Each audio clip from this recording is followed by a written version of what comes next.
In this lecture, we shall discuss about orthogonality and Gram-Schmidt orthogonalization process. Here we shall discuss about orthogonality of vectors in an inner product space.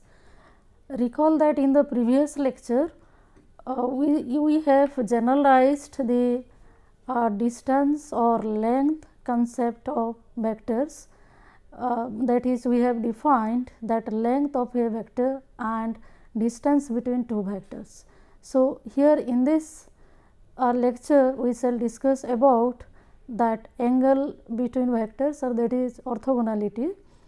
So, this orthogonality concept is motivated by the law of cosines in plane R2. So, let us see this. So, here we shall discuss about this orthogonality of vectors and this Gram-Schmidt orthogonalization process.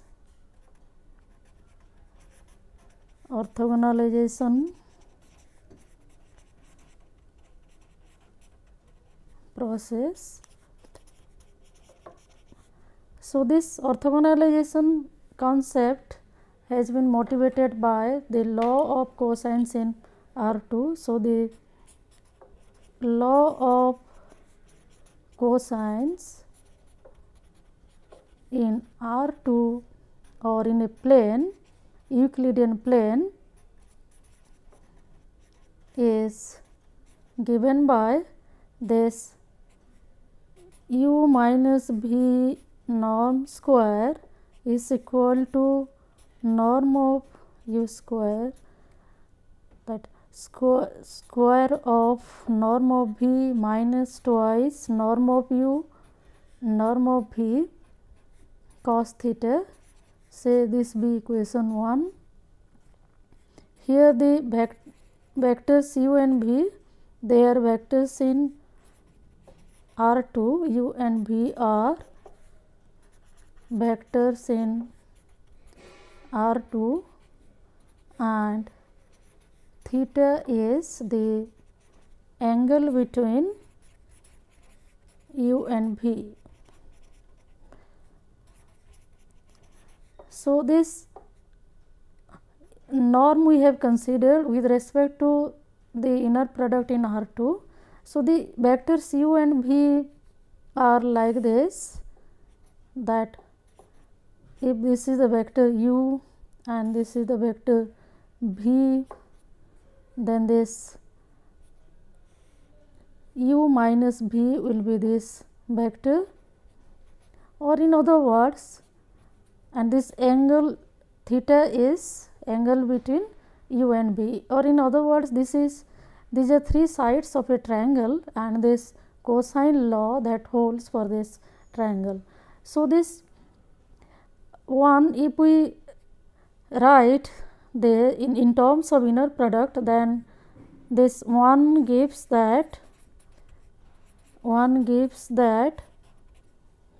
a norm square of u minus v, this vector, that is equal to inner product of u minus v with itself, and right hand side is inner product of u with itself plus inner product of v with itself minus twice norm of u norm of v cos theta. So, on simplifying this, we get, on simplifying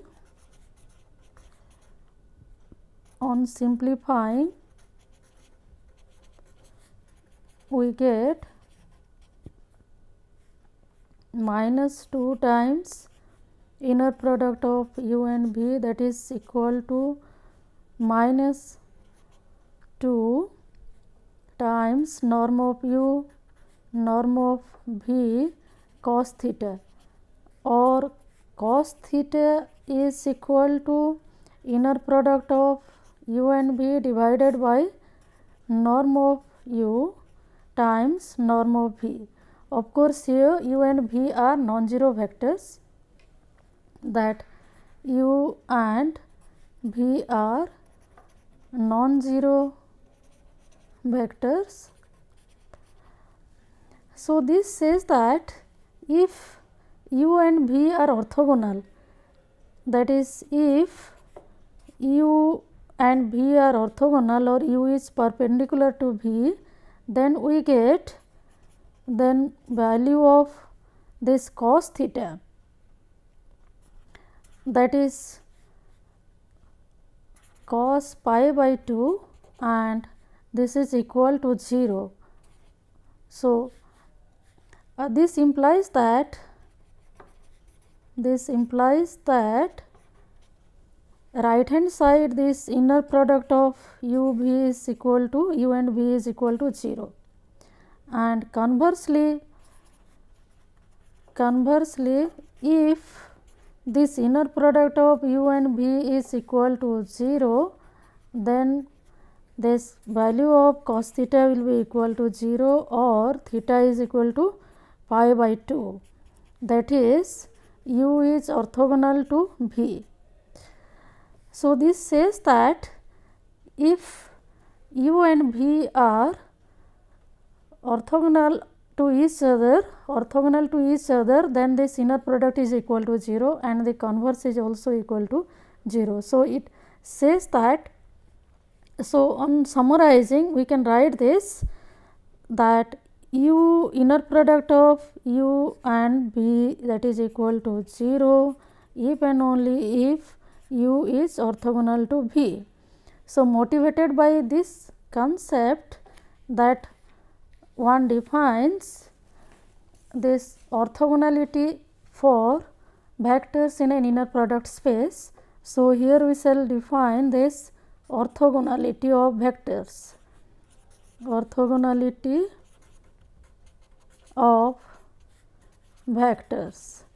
in an inner product space. So, let us take that let V be an inner product space,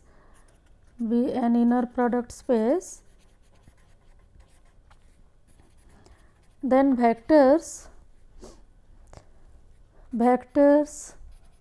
u and v in this inner product space are called orthogonal if this inner product of u and v is equal to 0. We also define that orthogonality of a set of vectors. So, we say that a set S of vectors in V is called an orthogonal set,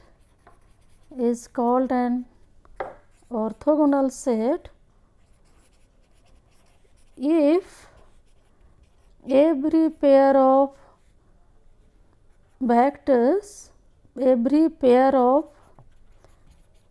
distinct vectors,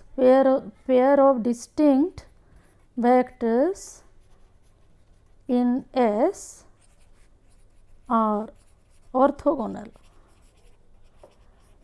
Further, we say that a orthogonal set is orthonormal if it satisfies this condition. Further, an orthogonal set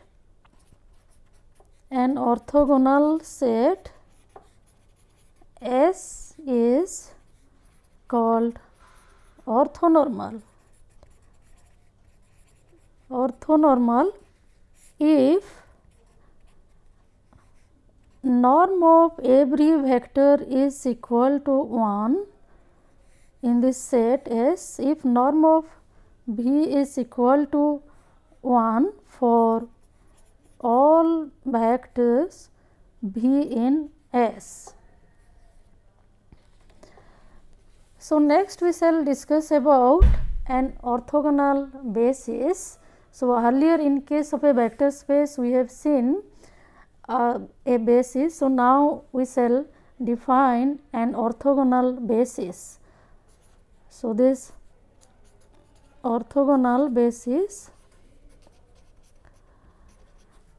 here we say again we consider an inner product space. So, let V be an inner product space. A set S of vectors in V is called an orthogonal basis of V if the following conditions hold. That first condition is that S is an orthogonal set.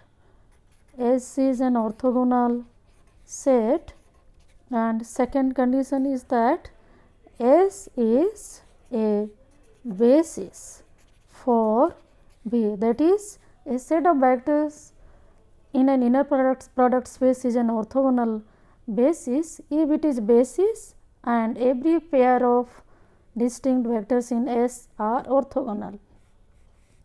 So, further we say that S is an orthonormal basis if that norm of every vector in S is equal to 1. So, further an orthogonal basis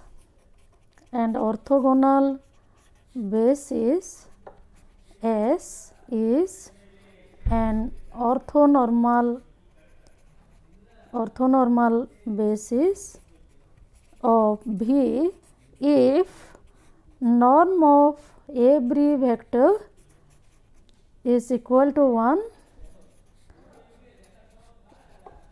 So, let us see few examples of orthogonal basis. So, here first example is that trivial one, the standard basis in Rn, the standard basis in Rn, that is this set that 1 0 0 0 1 0 0 and this 0 0 1, this is an orthonormal basis.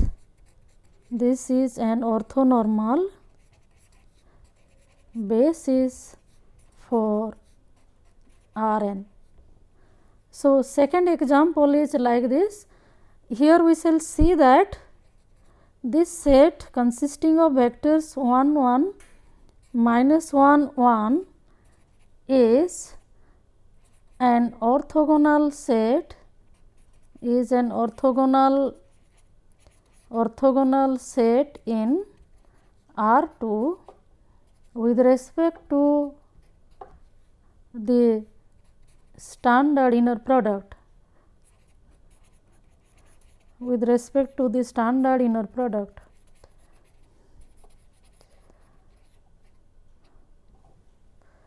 So, but we shall see that if we change this inner product and take different one, then this vectors need not be orthogonal. So, it is of course important to say that vectors are orthogonal with respect to which basis, that with respect to which inner product, that mentioning that inner product is also important.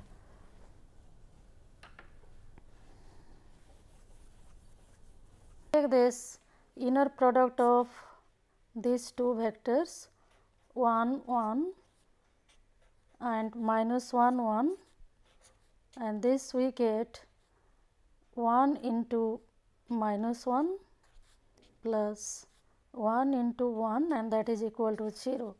So, this implies that these two vectors are orthogonal, but this set is not an orthonormal set. This 1 1 minus 1 1 is not an orthonormal set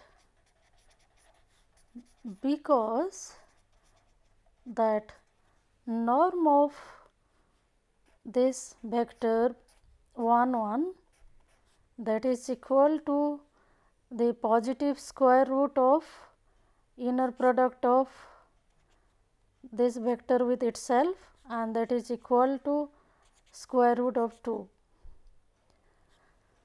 So, next we can have another example, that is we consider a different kind of inner product in R 2.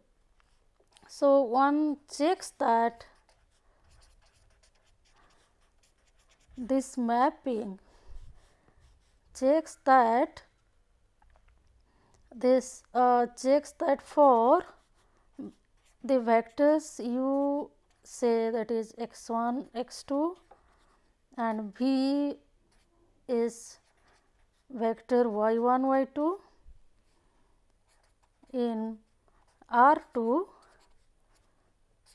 this mapping or this function that u v defined like this: x 1 y 1 minus x 2 y 1 minus x 1 y 2 plus 4 x 2 y 2 is an inner product in R 2. So, with respect to this inner product, the above set is not an orthogonal set. With respect to this inner product,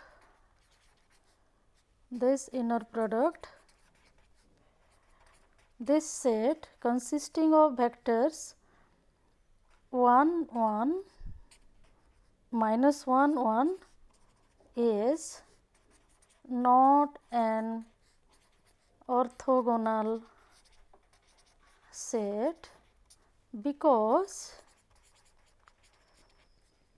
here this inner product of these two vectors is given by,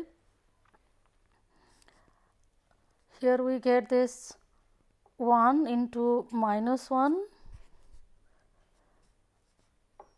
minus 1 into minus 1 minus 1 into 1 plus 4 into 1 into 1, and here one can see that its value is equal to 3, that is not equal to 0. So, therefore, these two vectors 1 1 and minus 1 1 is not an orthogonal set with respect to this inner product here we have defined. So, when we say that two vectors are orthogonal, with respect to which inner product we are saying, that is important. In some inner product vectors may be orthogonal, but with respect to some other inner product they may not be orthogonal. So, next we shall see another example, that fourth example. Here we consider the inner product space, consider V be the inner product space that is consist of the set of all real valued continuous functions on this interval minus 1 1. So, here this is the set of all real valued continuous functions on this interval minus phi to pi. So, V is an inner product space with respect to the inner product, to this inner product inner product of f and g is equal to 1 upon pi integral minus pi to pi f x g x and dx. So, with respect to this inner product, we shall show that with respect to this inner product, the set of all functions, this set, that is sin n x n from 1 to up to this infinity. This is an orthonormal set. Orthonormal set. So, to check this, that this set of functions sin n x n from 1 to 3 up to infinity, this is an orthonormal set, one should prove that for this one checks that this integral, value of this integral 1 upon pi integral minus pi to pi sin n x into sin m x dx, this value is equal to 1 if n is equal to m and this is equal to 0 for n not equal to m. So, then next we shall see another important property of orthogonal vectors or a set, an orthogonal set of vectors, a set of orthogonal vectors is that they are linearly independent. So, this is an important result of this orthogonality, that every orthogonal set of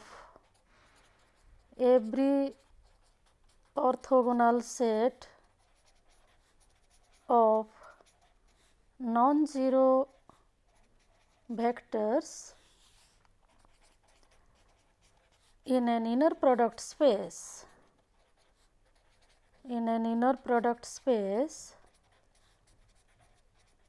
is linearly independent,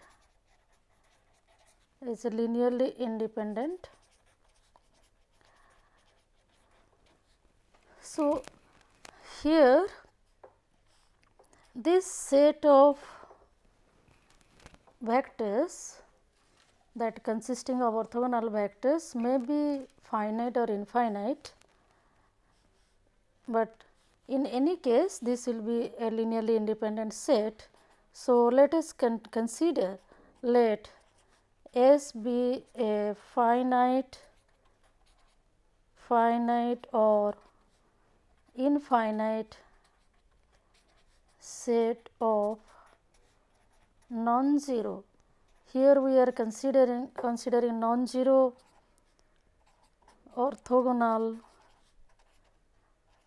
vectors in the given space.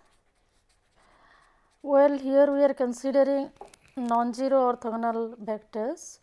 One thing can be noticed, that the vector 0 vector is orthogonal to every vector, and whenever this 0 vector belongs to a set, that set cannot be linearly independent. Therefore, here we are considering this non-zero set of vectors. Well, to prove that this S is a linearly independent set, here we consider a set of m vectors. Let V1, V2 to Vm be a set of m vectors in S. Of course, this m is less than or equal to cardinality of S, and the vectors v 1, v 2 to v m are all distinct. So, let V be this linear combination that alpha 1 v 1 plus alpha 2 v 2 plus alpha m v m, where this alpha i's they belongs to the field or their scalars. So, next for any k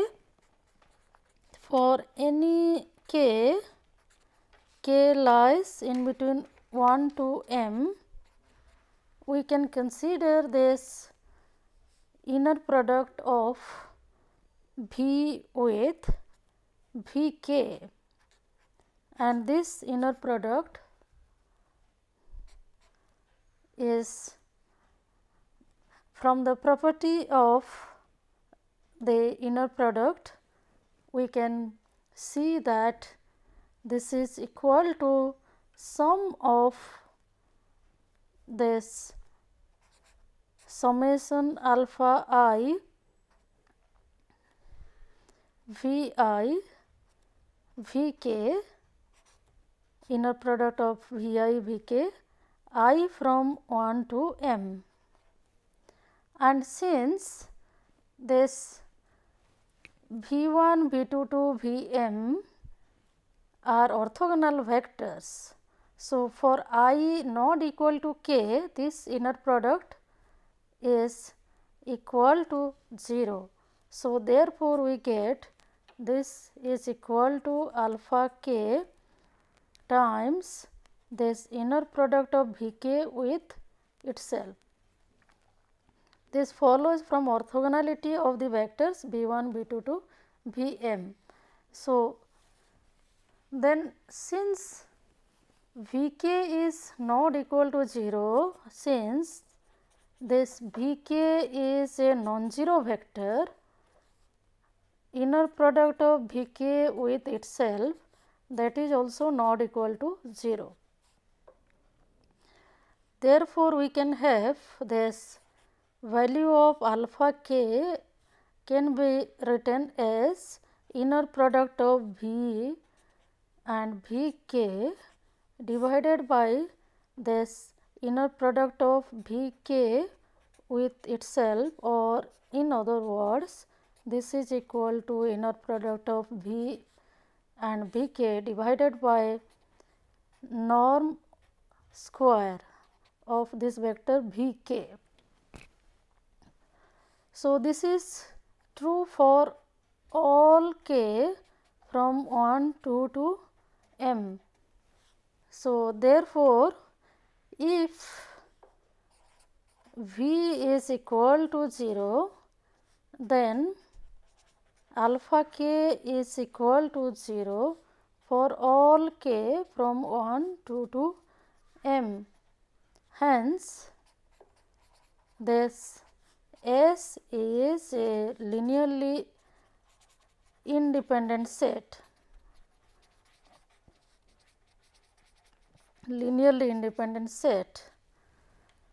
So, here we have some consequences, some obvious consequences. That first corollary that we have is, if this set S, it is consist of say v 1, v 2 to v n, is an orthogonal basis,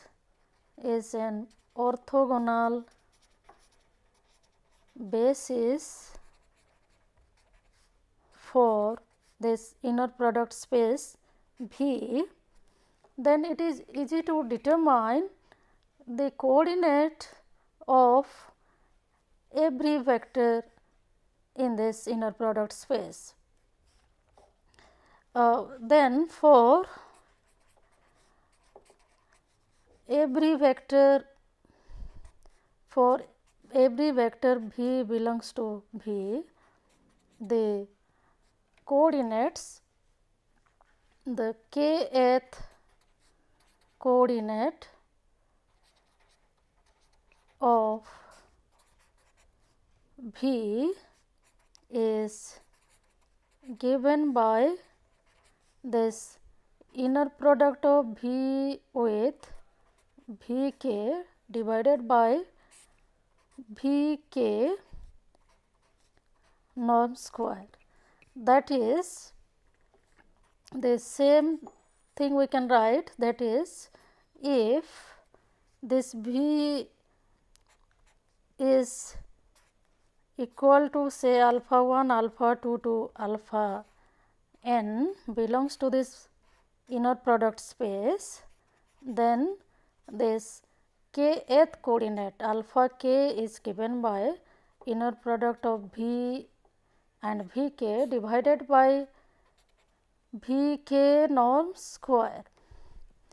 So, in an inner product space, whenever we have an orthogonal basis, then the coordinates can be determined by this formula. So, then next we will have another consequence, that is corollary 2. So, this says that if we have a finite dimensional inner product space and if the dimension of the inner product space be n, then at the most how many orthogonal vectors we can have? So, the answer is obviously at the most n.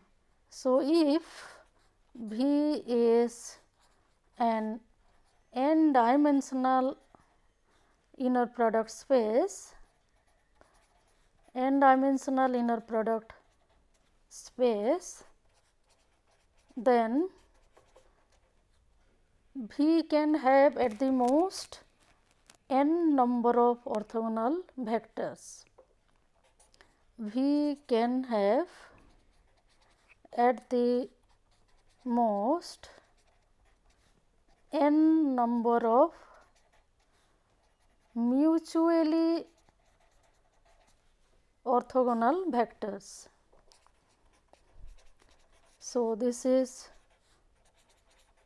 obvious from the theorem that we have more than n mutually orthogonal vectors, then they have to be linearly independent, and that contradicts to the dimension of this vector space.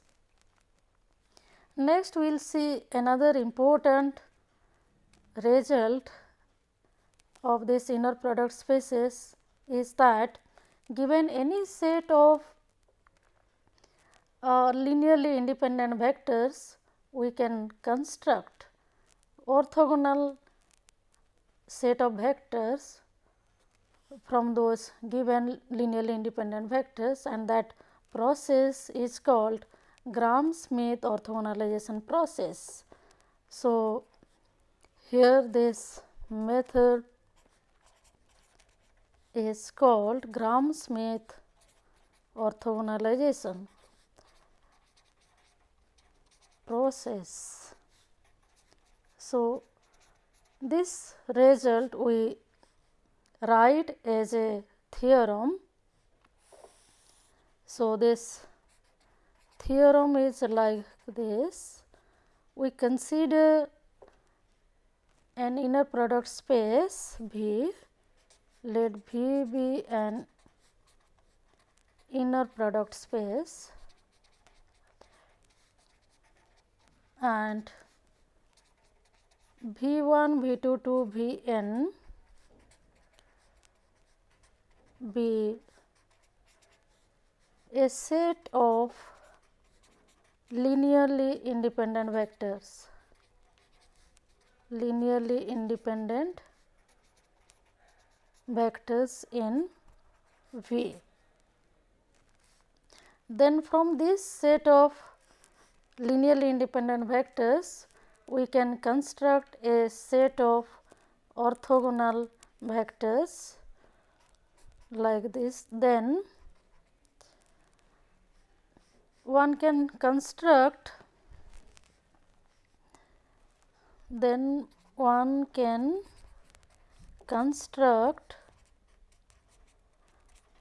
a set u1 u2 up to this un of orthogonal vectors from this v1 v2 vn such that for any k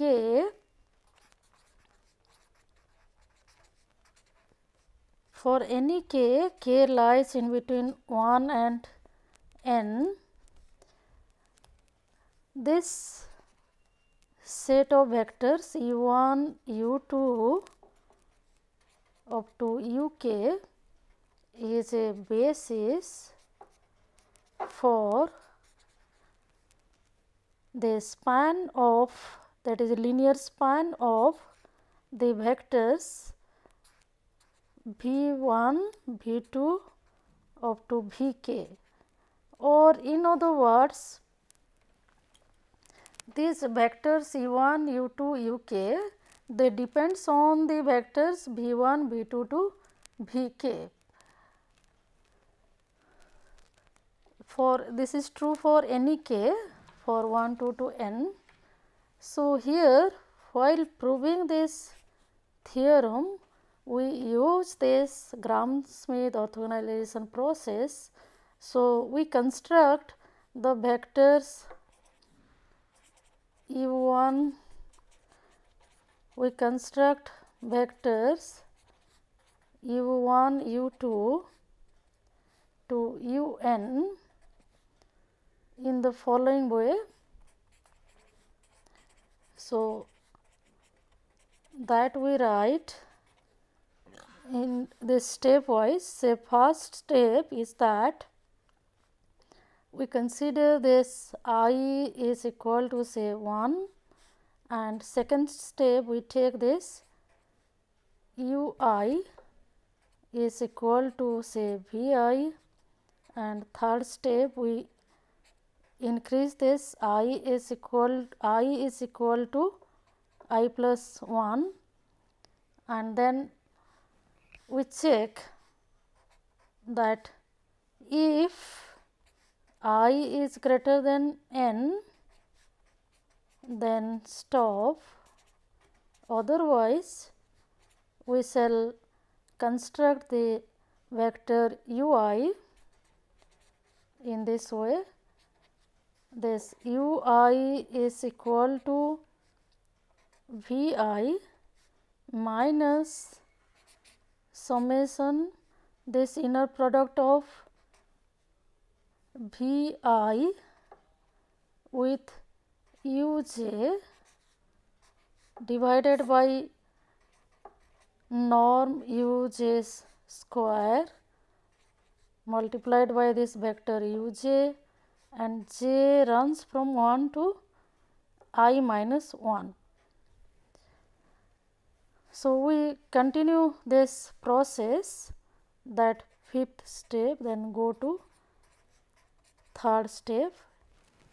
So, continuing this process, that we can construct the vectors u1 u2 to un, and this method of construction is called Gram-Schmidt orthogonalization process. This is so called because the vectors u1 u2 to un will be an orthogonal set.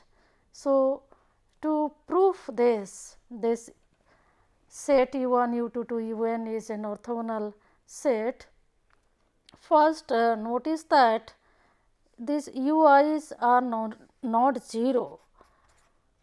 Note that this ui is not equal to 0 because Otherwise, Vi will be a linear combination of, if ui is equal to 0, then Vi can be expressed as a linear combination of vectors u1, u2 up to ui minus 1, and this ui, u1, u2 up to ui minus 1 are expressed in terms of the vectors v1, v2 to vi minus 1. So, therefore, this if ui is equal to 0, then vi will be a linear combination of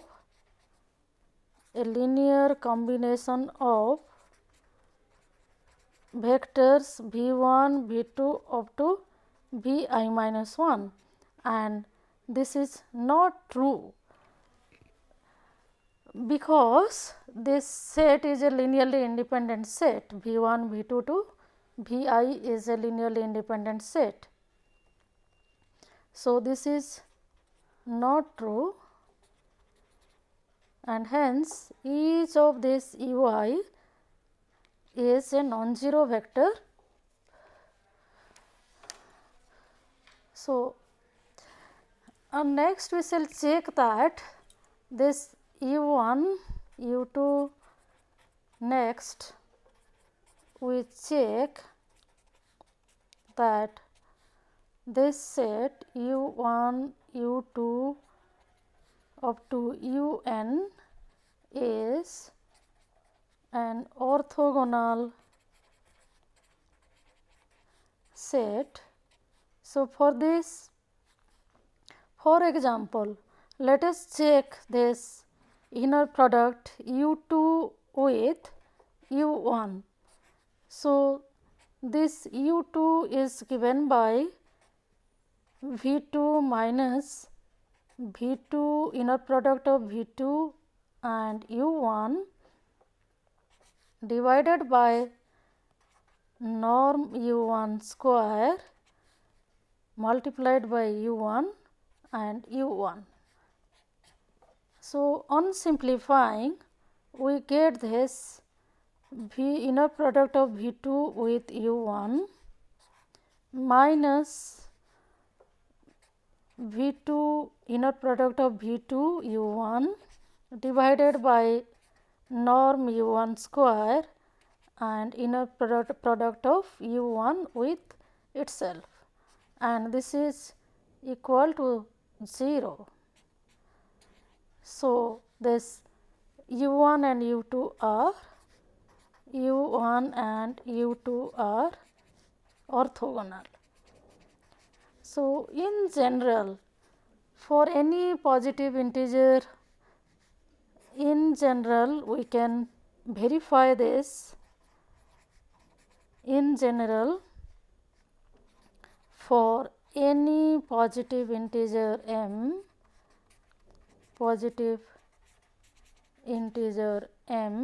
less than or equal to n, and this r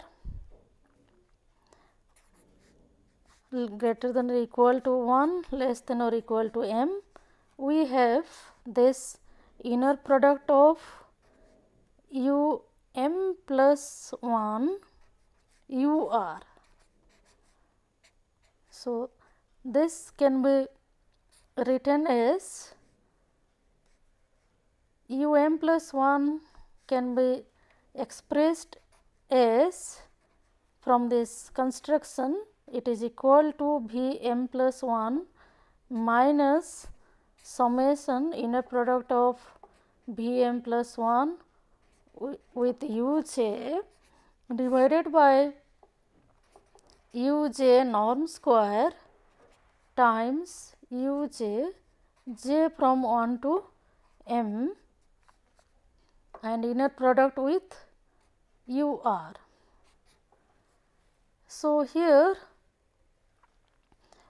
this on simplifying we get that inner product of v m plus 1 with u r minus summation j equal to from j equal to from 1 to m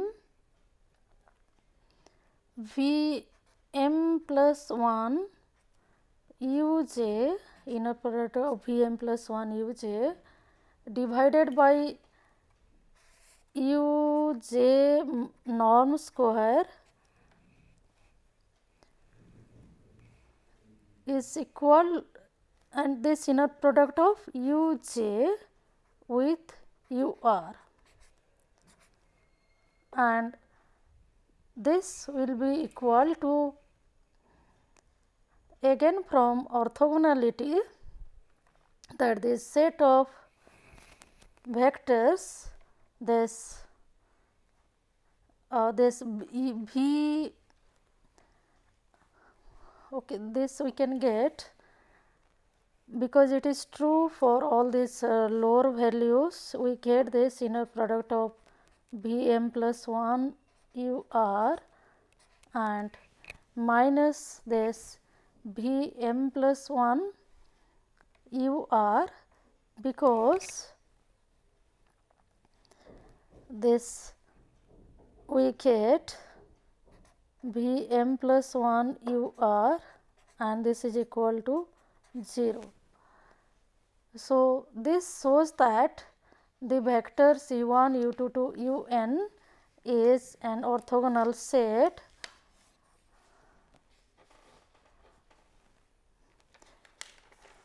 So, this is how we construct that this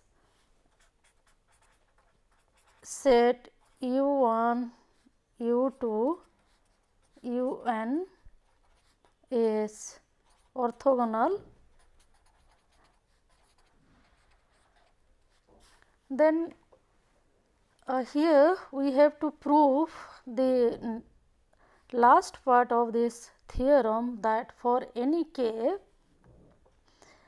the set next for any k with k lies from 1 to n, this u 1 u 2 to u n is a basis for this span v 1 v 2 to v k, because this u 1 u 2 to u k can be expressed as linear combination of v 1 v 2 to v k, and since this is a linear for any k, here this vectors u 1 u 2 to u k can be expressed from this construction only. Construction of u 1 u 2 to u k can be expressed as linear combination of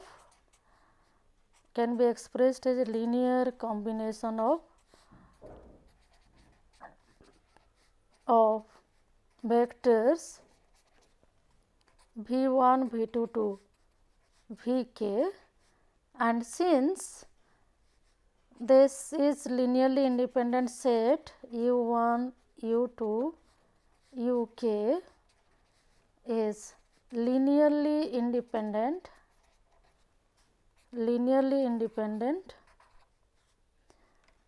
we get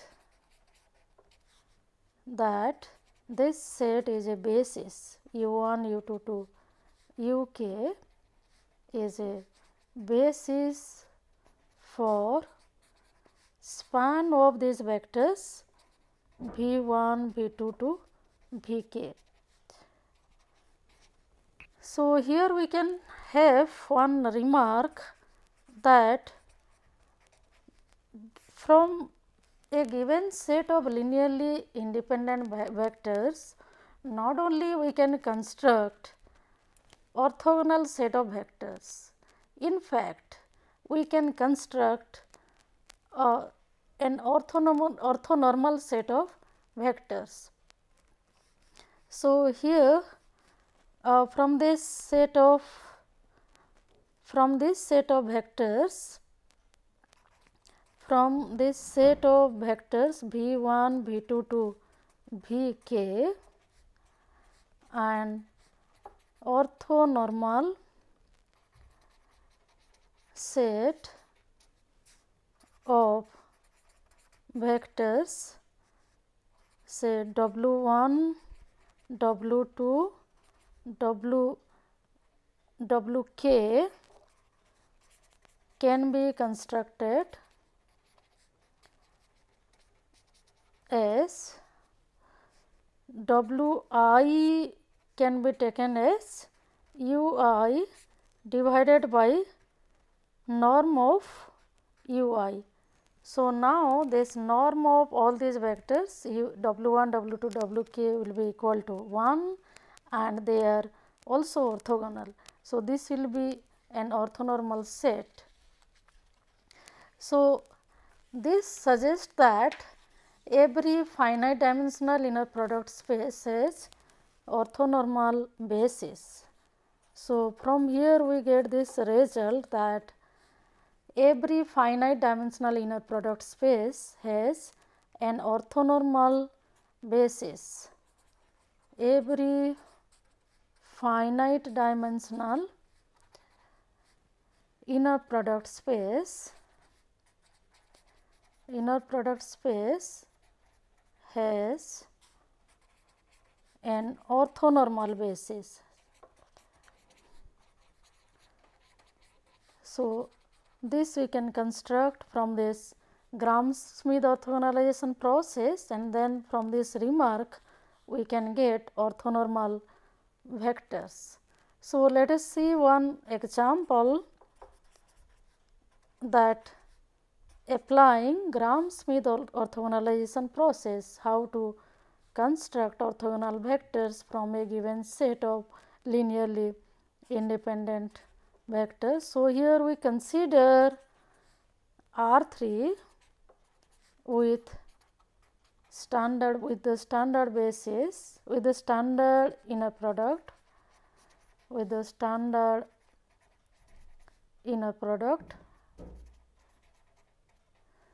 and vectors be like this. Let V1 be the vector in R3 3 0 4, V2 be the vector -1 0 7 and V3 be the vector 2 9 11.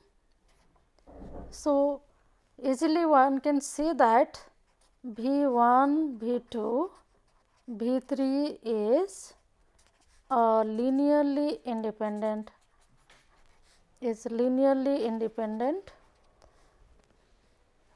set of vectors in R3. So, here we shall construct the corresponding orthogonal set of vectors U1, U2 to U3. So, applying Gram-Schmidt orthogonalization process, we first take this U1 be the vector V1. So, that is 3 0 4 and U2 will be V2 minus inner product of V2 with U1 divided by norm U1 square multiplied by U1. So, this is equal to -1 0 7 minus this inner product can be calculated and it is equal to 25 and norm of U1 square is also equal to 25 and U1 is 3 0 4. On simplifying, we get this U2 is equal to -4 0 3. Similarly, this vector U3 can be calculated from this Gram-Schmidt orthogonalization process like this. This is equal to V3 minus inner product of V3 U1 divided by norm U1 square u1 minus v3 u2, this inner product, divided by norm u2 square multiplied by u2, and this one can compute as 0 9 0, this vector. So, now this on applying this Gram-Schmidt orthogonalization process, we get this u1 u2 u3, that u1 u2 u3, that is the vectors consist of 3 0 4 and the vector minus 4 0 3, and this vector 0 9 0 is a orthogonal. This is an orthogonal set of vectors in R3 with respect to this standard inner product in R3. So, from here also one can get the corresponding orthonormal set.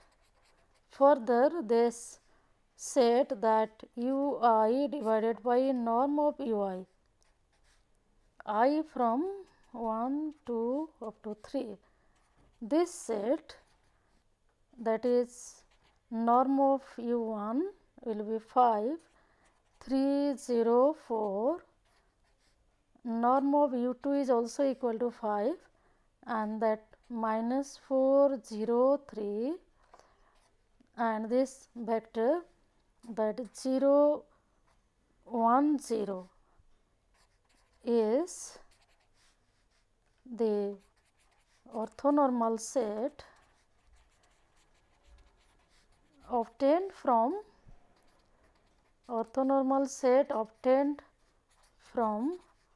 the vectors v1 v2 v3.